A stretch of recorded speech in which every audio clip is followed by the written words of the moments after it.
On the podcast today, we are going to speak about chapter 61 of the Tao Te Ching, which is the 61st episode of the 81 meditations on the Tao Te Ching. And as usual, Guang will read Jia Fu Feng and Jane English's translation, and I will read Derek Lin's translation. A great nation is like lowland. It is the meeting ground of the universe, the mother of the universe. The female overcomes the male with stillness, lying low in stillness. Therefore, if a great nation yields to a smaller nation, it will conquer the smaller nation. And if a smaller nation submits to a great nation, it can conquer the great nation. Therefore, those who would conquer must yield, and those who conquer do so through yielding. A great nation needs more people. A small nation needs to serve. Each gets what it wants. It is fitting for a great nation to yield. The large country is like the lowest river, the converging point of the world, the receptive female of the world. The female always overcomes the male with serenity, using serenity as the lower position. Thus, if the large country is lower than the small country, then it can take the small country. If the small country is lower than the large country, then it can be taken by the large country. Thus, one uses the lower position to take. The other uses the lower position to be taken. The large country only wishes to gather and protect people. The small country only wishes to join and serve people, so that both obtain what they wish. The larger one should assume the lower position. This chapter is about building international and individual harmony through the power of humility. And we find in this section of the Tao Te Ching many chapters related to governance, politics, etc., as people probably have realized with the previous chapters we've discussed. And I had a comment the other day where someone said, how come you're equating Taoism with politics? Relax, chill. Lao Tzu spoke about this, obviously, because he lived in the Warring States period of China, which was kind of like modern-day America in some sense, with the binary of left and right, where you see this crazy political narrative and so forth and so on going on.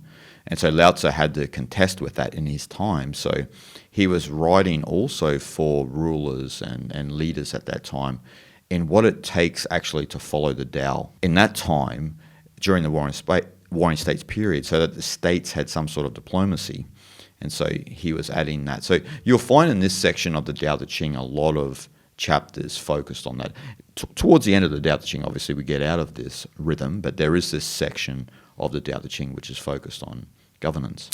Yes, Lao Tzu wanted to give us a little bit of advice to what was going on at the time. They're very chaotic, and there's so many different countries were just fighting each other and whatnot. Hence, Lao Tzu wanted to leave, and he did leave, right? And they left the Tao Te Ching behind. That's right. So, there is a section that we are actually currently going through. They're talking about the ruler's right attitude and characters and how to rule a nation correct manner and this and that. But again, we're talking about Lao Tzu here, so he is not going away from anything outside of Taoist philosophy. It is all linked to very fundamental philosophy of Taoism. So Lao Tzu is just trying to give an advice through the Taoistic philosophy and perspective how to show how ruling a country or being a good ruler is a right way. Yeah, that's right. And one of the key analogies in this chapter is, again, the river, right? The small river and the large river. And he's using this in context to countries, obviously small countries and large countries. And so when we think about the larger river, as Lao Tzu mentions in this chapter, it's at the lowest point as opposed to the smaller rivers, right?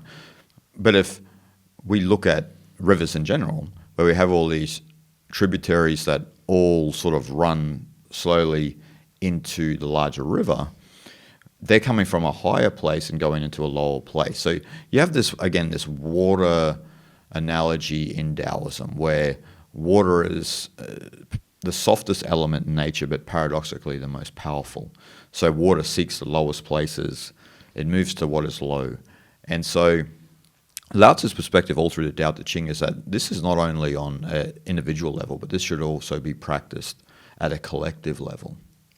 Yes, that's right. Water here being, like I should say, lower reaches of river. So the larger part of river being the greater nation, the great big nations, and the upper streams of a river being smaller nations here. So large river contains all the water that is flowing down from the top, right? So Lao Tzu is saying here, great nations should function as that. It contains everything that is flowed down from the upper stream. So that is the being here, mother of the universe, and that is what it means to yield to a smaller nation. What I read in this the Tao Te Ching is this chapter talking about like conquering the smaller nations, but I don't think that conquering is actually the right way to put it. It's more like earning their respect from the smaller nation, and smaller nation listen to the great nation, and I think it should be understood in that way, not conquering as in like who's inferior and superior and that sort of relationship. No, there shouldn't be a competition element to it. I don't know how that came about, but Taoism, like in the Chinese, and it's not like a competitive element in the text. So it's not like, you know, one, in some sense, like Lao Tzu's saying here, one is actually not greater than the other. You obviously have the symbiosis of the small and the large, and this and that, right? And so, like, to elaborate on what you were saying, like, even when we speak about the useless tree in the Zhuangzi text, because it follows the Tao, it embraces everyone, and it accepts everyone as they are, and everyone can gain nourishment from it, right? And so the larger river here contains everything, and it also nourishes the world, right? Which is different to the modern world, right? Where like Lao Tzu's talking about the Taoist possibility of the larger nation, as you were pointing to, kind of having this spiritual responsibility like the useless tree, where it doesn't want to influence the other small nations. It wants to listen. It's coming with humility so that the smaller nations can prosper from the larger nation, right? But the irony in this day and age is we've gone with a completely different perspective, and that's evolved over time, right? Where larger nations take over smaller nations and also seek to influence smaller nations with their own ideologies, their own mentality. We see this with most of the larger nations in the world, right? And so this Taoist approach is completely different, because it's saying that if you are in the fortunate position to be a larger nation, you have a spiritual responsibility to the ones beneath you to help them along. It's like in an episode of Sopranos when Tony became the Don. And I forget who said it to him, but they said, "Heavy lies the crown." And so that is only usually understood by the person who attains that crown, because then you see how Dolberg Acton's quote, you know, power corrupts, absolute power corrupts absolutely. You know, so you're always walking this tightrope of doing what is right, but there's always this influence of power because you have all that power, right? The larger river has all the power. The larger nation has all the power. Yes. But how are you going to use that? And do you have that spiritual responsibility? Yes, the large river, the power of a large river is actually coming from the upper streams, right? That's what it needs to be addressed here. That if there was no smaller stream, there wouldn't be any river, right? No. Like, or the river would be much smaller. Yes. Right. The reason why the larger river had such immense power of that water, right? The pressure, and you know, when it changes the current, you can't really resist it, right? That power is coming from that water which came down from the higher part of the river. So that's what so the great nation need to remember. And it does sound a little bit like idealistic somewhat, to hear this in this day and age, because like you said, nowadays the bigger countries just want to influence on smaller countries in order to expand their influence, expand their power over other countries, right? But it can be practiced through trust between the nations, and somehow if we can bring that back, which I think contemporarily India is what trying to do, the country that's trying to do. Yeah, what we might not see it on everyday news, but again, yeah, India as in grassroots level, they have their own problems. But as in leadership level, so like at a highest level of governance of India, from the leader who is trying to bring the love and harmony and kindness to one another between nations. And he is giving advice to the countries that are going through wars and things like that, and just step back and, let's rethink about it before you actually take an action, because once you take that action, because there's no coming back, right? It's irreversible, especially in like a battlefield, the war-related decisions, right? So it's very, very critical decisions these great nations leaders to make, but Indian leaders try to promote more of a diplomatic approach, but appropriately, I think. And that is why maybe a lot of people are not aware, but that is why a lot of the other countries' leaders have shown so much respect to Rajendra Modi. So, I mean, just like a little joke, like Australian Prime Minister was so keen to take a selfie with him, right? When he had some G20 or something like that. That was they're shown as kind of a funny thing, hilarious. But that is to show how much he gets a lot of respect from other countries' leaders. Yeah, if only they would listen to Modi's diplomacy rather than being a fanboy. Yeah. But then even if you look in the region, right, you look at the relationship between Nepal and India, smaller nation, larger nation, obviously, and rivers literally run into the larger nation. But there's a mutual respect, and in doing so, there's even a modern renaissance now in Nepal who are trying to rekindle the realization that they are a Hindu nation and are walking away from the Marxist intervention from China. So you see that literally there, right? Like, because you see one nation, larger nation, doing the modern influencing of Nepal, and then you see the other nation doing its thing. Modi's doing his thing, and then the Nepalis obviously respect India more because there is a kinship there as well, and they're also not being used for resources and whatnot. So. Yes, that's right. Again, speaking of Marxism, Nepal has been getting influenced by China for some time now. And also when we were there some time ago, there were a little bit of conflict between a Marxist party and the Hindu party and things like that. And funny enough, in Analects, the Confucius actually undermined the larger river. And praise the higher upper streams of river. So it's completely opposite from what Lao Tzu and Tao Te Ching is talking about. And I mean, it is quite amusing to see that, and that actually applies to modern days of China as well. And that might be probably the reason why the Nepalese people strongly want to be back to become one of the Bharat nations, right? Yeah. Following the Hinduism. So yeah, it's interesting. And that is why during the Cultural Revolution in China, Taoism was completely destroyed. Confucianism adapts to Marxism very well. Yeah.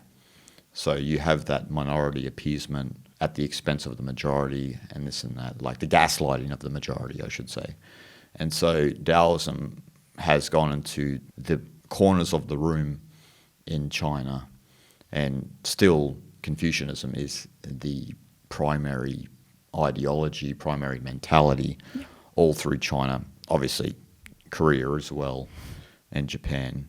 But that's something for people to think about, because we're in a world now where everyone's trying to appease everyone and this and that, and aren't operating from a place of humility and are neglecting other parts of the world, other parts of themselves, other parts of their own nation, because they're focused on maybe minority appeasement or something of this nature.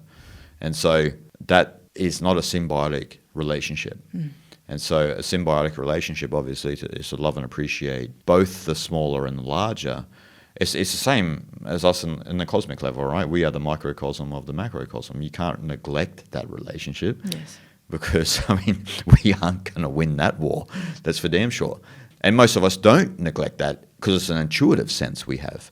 And so I think that Lao Tzu talking here really about this intuitive sense that we have between, as you said, that the larger river is built on the resources of the smaller rivers, and that the larger river in turn gives back to the smaller rivers. You've got this symbiotic relationship, but we fail to see that on a societal level in humanity, because we like I said before, we've gone with the probably the Confucian model, and we've gone with the idea that the large should just take from the small and leave a wasteland in its wake. But we need to really understand these Taoist principles. And look, I know, like what you said, it sounds idealistic, but if you start having a few nations that follow this kind of Taoist approach in international relations, that can become the mentality that spreads throughout the world, that, hey, maybe we should have this wu-wei perspective of non-interference. Maybe this should be the way forward. And, once you have that good faith that's built from wu-wei, right, then that's when other countries will begin to trust you. Hey, look, this guy actually doesn't want to take this from me. He's actually just being a good guy, right? And so we can have an exchange and have a harmonious relationship because we've built that trust. You've earned that trust. And in the international sphere at the moment, at a national level, there's a lot of lack of trust between a lot of nations because there is no wu-wei. It's like, I will give you this, but what am I going to get back in return? Or what do you have to offer me? And then we'll give you some money and so forth and so on. And I think that change can happen actually pretty quick. You only need 2 or 3 nations to stand their own feet and then support that with that mentality, with non-interference, with trusting each other, and try to rule countries and keep the relationship with another with the kindness.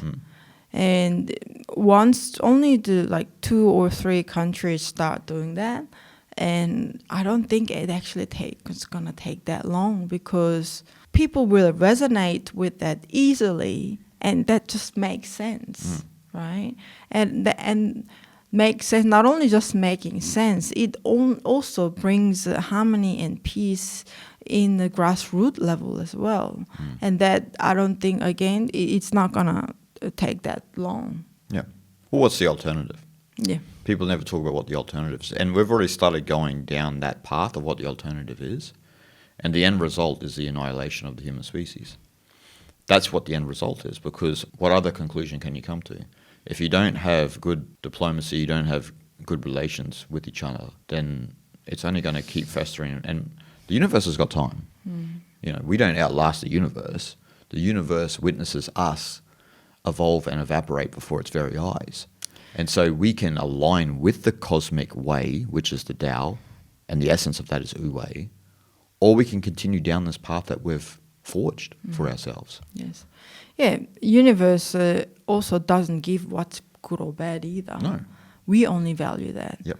So again, that we know that is a cause of the old problems. And here is actually Confucius undermines the larger river and praise the upper river. So how he takes a side, that is the beginning of the old problems. That's right. That's right. So we've just got to accept that natural way, because the alternative is disastrous. And Lao Tzu left society because he realized at that point in time in the Warring States period of China that people just weren't getting it. If he had a YouTube channel or some sort of social media platform in this day and age, he would have got cancelled a million times. there would have been trolls all over his comment section and this and that, because he's just speaking the truth. He's just speaking the way of nature. And he was getting condemned for it in that period of time. And so the only logical conclusion he could come to was, well, I've got to live my own personal life as well. Like, I can't stay in the firing line and just go to jail because people are illogical and have become insane. I need to do what is best for me. And so, as I said, the universe has time. So if we're going to keep going down that direction, there's only one conclusion to that. So you need to think about that also on an individual level. How are you conducting yourself on an individual level? How are your relationships? How are you treating people? And so, obviously, one of the biggest problems in the world are beliefs. So in this day and age, in the social media generation, we've got all of these extra beliefs that we already had on top of the beliefs we had from birth that were inculcated within us. And then we have all of these other ones that are inculcated because of all of the nonsense people watch. And then we're creating a world divided. Yeah. And what are the beliefs? Nothing. They don't mean anything.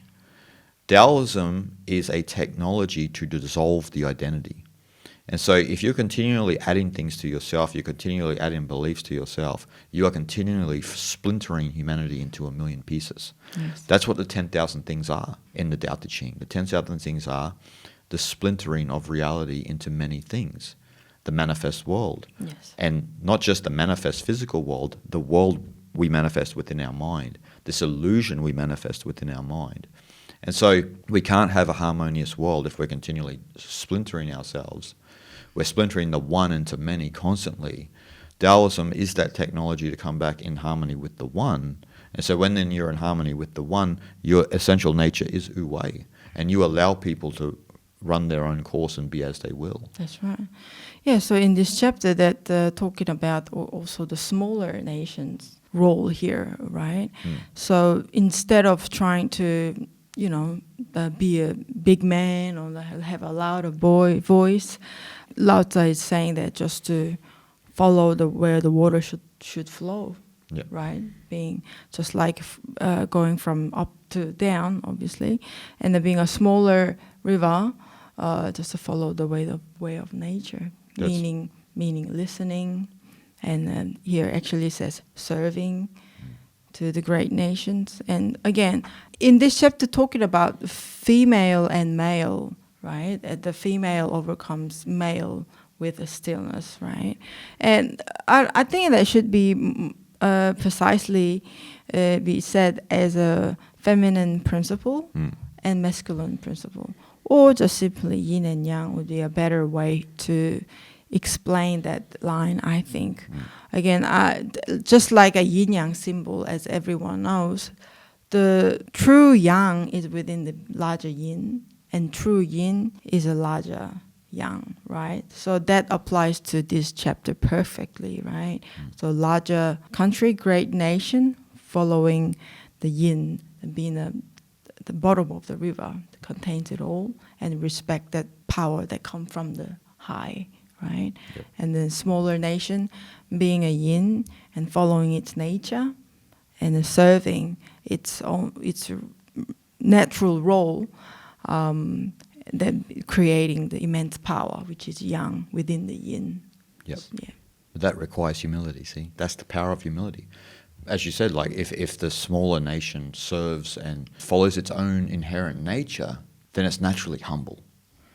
And what people don't understand, the paradox of it all, is that both rivers end up in the greater ocean, that one ocean of Tao.